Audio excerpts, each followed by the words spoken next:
Hi! In front of me is Motorola Moto E7 Power, and today I would like to show you how you can add screen lock on this Motorola. Firstly, go into settings. Now scroll down, choose security over here and tap on screen lock. Pick one of the login methods, swipe pattern pin or password, tap at the chosen one and then enter it. Now click next at the bottom right corner, repeat it and choose confirm at the bottom right corner as well. Now you need to choose how do you want the lock screen to display your notifications. I will go with don't show notifications at all, so I have to click on this option and tap done.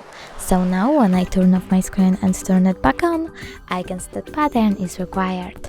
Thanks so much for watching. If you enjoyed this video, don't forget to leave a like, comment and subscribe. Bye!